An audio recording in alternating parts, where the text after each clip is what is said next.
Morning class 8 कैसे हैं आप सभी? चलिए बहुत ही बढ़िया। हम लोग पढ़ रहे थे हिंदी की व्याकरण।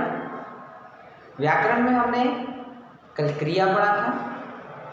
क्रिया आज प्रकार पढ़ेंगे क्रिया के प्रकार, है ना। उम्मीद है आप लोगों ने हिंदी की कॉपी कंप्लीट कर ली होगी। व्याकरण में जहाँ तक आज हमने पढ़ाया है वहाँ तक भी आपने लिख लिया होगा। एक पाठ हमने पढ़ा था सूरदास के पद, उसकी तैयारी करके रखें, वह आपके टेस्ट में आएगा, है ना। अब जब भी कभी टेस्ट होंगे तो सूरदास के पद आपको टेस्ट में पूछा जाएगा। हो सकता है वैकल्पिक टेस्ट हो, है ना। मल्टीपल चॉइस क्वेश्चन टाइप के क्वेश्चन आएंगे आपको, है ना, उसको सॉल्व करना है ना। तो उसकी तैयारी करके रखें। चलिए व्याकरण में पढ़ते हैं क्रिया के भेद। क्रिया के भेद दो तरीके के होते हैं, एक कर्म के आधार पर और एक रचना के आधार पर, है ना। कर्म के आधार पर और रचना के आधार पर।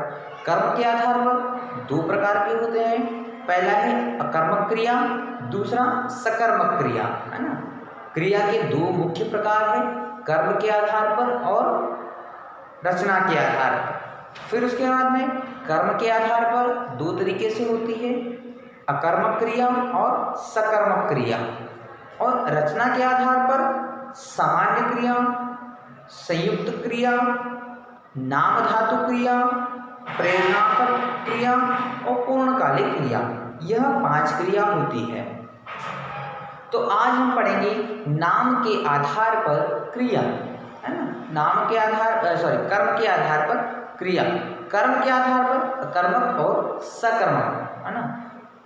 अकर्मक क्रिया की परिभाषा देखते हैं तो जिस क्रिया का फल कर्म पर न पड़कर कर्ता पर पड़ता है, अर्थात वाक्य में जिस क्रिया का कर्म नहीं होता, जिस क्रिया का कोई भी कर्म नहीं होता, वह क्रिया अकर्मक क्रिया कहलाती है। सीधी सी बात यह है, सीधा सा मतलब यह है कि जिस क्रिया में कर्म होता है, जिस क्रिया में कर्म होगा वह सकर्मक क्रिया, जिस क्रिया में कर्म नहीं होगा वह अकर्मक क्रिया, है ना।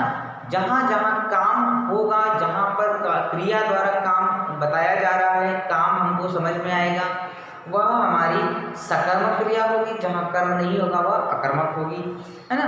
तो उदाहरण से देखते हैं कि बच्चे हंस रहे हैं, अकर्मक क्रिया के उदाहरण। बच्चे हंस रहे हैं, तान्या सो रही है, सवेरे जल्दी उठा करो, शिवम तेज भागता है ना। उपरोक्त विषय वाक्यों में क्रिया का प्रभाव कर्ता पर पड़ रहा है, अर्थात कर्म पर नहीं, अतः ये अकर्मक क्रियाएं हैं, है ना।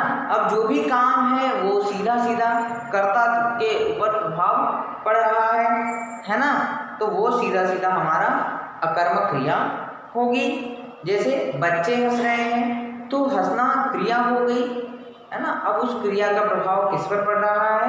बच्चों पर, है ना, क्योंकि बच्चे हंस रहे हैं। तान्या सो रही है, सोने की क्रिया तो हो रही है, लेकिन सोने का प्रभाव किस पर पड़ रहा है? नींद का प्रभाव किस पर पड़ रहा है? तान्या पर। तो तान्या यहाँ पर संज्ञा है हमारी, है ना, उसका कर्ता है, तो कर्ता पर उसका प्रभाव पड़ रहा है, तो यह अकर्मक क्रिया है। यदि यहाँ पर कोई कर्म होता तो वह सकर्मक क्रिया होती। सवेरे जल्दी उठा करो, है ना। अब इसका प्रभाव सवेरे पर पड़ रहा है, उठा करो मतलब यहाँ पर कोई कर्ता भी नहीं है ना, मतलब सभी को कहा है। शिवम तेज भागता है ना, यहाँ पर शिवम पर इसका प्रभाव पड़ रहा है, भागने का, भागने की क्रिया हो रही है, उसका प्रभाव शिवम पर पड़ रहा है। तो यह हमारी अकर्मक क्रिया होगी, क्योंकि यहाँ पर कर्म की प्रधानता नहीं है। कर्म की प्रधानता नहीं होने के कारण, कर्म नहीं होने के कारण कर्ता पर उसका प्रभाव पड़ता है, इसलिए वह अकर्मक क्रिया है। चलिए सकर्मक क्रिया की परिभाषा देखते हैं। सकर्मक क्रिया क्या होती है? जिस क्रिया का फल कर्म पर पड़ता है, अर्थात वाक्य में जिस क्रिया का कर्म होता है उसे सकर्मक क्रिया कहते हैं। जैसे रीना ने काम कर लिया, अब रीना को हटा दो, काम कर लिया मतलब काम पर इसका प्रभाव पड़ा। अब काम कुछ भी सकता है, जैसे खाना हो गया, रीना ने खाना खा लिया, है ना, तो खाना की क्रिया हो चुकी है ना। ड्राइवर गाड़ी चला रहा है, अब ड्राइवर तो बैठा है लेकिन गाड़ी पर उसका प्रभाव पड़ रहा है कि गाड़ी चल रही है, चलने की क्रिया हो रही है लेकिन गाड़ी से हो रही है, तो उसका प्रभाव गाड़ी पर पड़ेगा। यहाँ पर कर्म क्या होगा, गाड़ी। दूसरे वाले में पहले जो पढ़ा था हमने कि रीना ने काम कर लिया का प्रभाव किस पर पड़ रहा है, काम पर। ड्राइवर गाड़ी चला रहा है तो चलाने का प्रभाव किस पर पड़ रहा है, गाड़ी पर। विशाल पतंग उड़ा रहा है, विशाल पतंग उड़ा रहा है तो उड़ाने का प्रभाव किस पर पड़ रहा है, पतंग पर। तो यहाँ पर हमारा कर्म क्या है, पतंग है। साक्षी केला खाती है, खाने की क्रिया हो रही है लेकिन प्रभाव किस पर, केले पर। ठीक है, सकर्मक क्रिया। ठीक है, तो सकर्मक क्रिया वहाँ होती है जहाँ पर क्रिया का प्रभाव सीधा सीधा कर्म पर पड़ता हो, जहाँ पर कर्म की प्रधानता होती हो, जहाँ कर्म हमें नजर आता हो, वहाँ सकर्मक क्रिया होगी। जिसका कर्ता पर प्रभाव नहीं पड़ता हो वहाँ सकर्मक क्रिया होगी, जहाँ पर कर्म जुड़ा होगा वहाँ सकर्मक क्रिया नजर आती है ना। चलिए, सकर्मक क्रिया के भी कुछ प्रकार हैं, वह भी पढ़ते हैं। सकर्मक क्रिया दो प्रकार की होती है, एक कर्मक क्रिया और द्विकर्मक क्रिया। अब इसमें एक कर्म होता है वो एक कर्मक क्रिया, जिसमें दो कर्म होंगे वह द्विकर्मक क्रिया, है ना। सकर्मक क्रिया भी दो प्रकार की होती है, एक कर्मक क्रिया, दूसरी द्विकर्मक क्रिया। एक कर्म क्रिया में सिर्फ एक ही कर्म होगा और द्विकर्मक क्रिया में दो प्रकार के कर्म होंगे, दो लोगों पर प्रभाव पड़ रहे होंगे, उसे द्विकर्मक क्रिया कहते हैं। उदाहरण के तौर पर पढ़ते हैं कि जिस क्रिया का केवल एक कर्म होता है उसे एक कर्मक क्रिया कहते हैं, है ना। जिस भी क्रिया का कर्म एक होगा उसे एक कर्मक क्रिया कहेंगे और जिसके दो कर्म होंगे उसे दो कर्मक। उदाहरण के लिए, पिताजी अखबार पढ़ रहे हैं। अब पढ़ने की क्रिया है, ठीक है, लेकिन अखबार एक है, ठीक है, तो कर्म क्या है, एक है, अखबार एक ही है ना। अब कामिनी खा रही है, खाने का काम हो रहा है। मजदूर पुल बना रहे हैं, पुल बनाने का काम हो रहा है। पेड़ से फल तोड़ दो, है ना, पेड़ से फल, है ना, फल तोड़ने का काम हो रहा है। तो यह एक कर्मक क्रिया, क्योंकि यहाँ पर एक ही कर्म है। द्विकर्मक, जिस कर्म के दो कर्म होते हैं उसे, जिस क्रिया के दो कर्म होते हैं उसे द्विकर्मक क्रिया कहते हैं। जहाँ जहाँ द्वय कर्म आएंगे, दो कर्म आएंगे, दो काम आएंगे, वह द्विकर्मक क्रिया कहलाती है। उदाहरण के लिए, माली पौधों को पानी से सींच रहा है। माली जो है, क्योंकि एक काम कर रहा है वो भी पौधों को पानी से। यदि ऐसा आ जाता कि माली पौधों को सींच रहा है तो पौधे कर्म हो जाता, ठीक है, लेकिन यहाँ पर दो है। नर्स रोगी को दवा पिला रही है, ठीक है, तो दवा भी है और पिला रही क्रिया हो गया। सकर्मक क्रिया की पहचान करने के लिए क्रिया से पूर्व क्या तथा किसको जोड़कर प्रश्न करते हैं, यदि उत्तर मिले तो क्रिया सकर्मक होती है, ठीक है।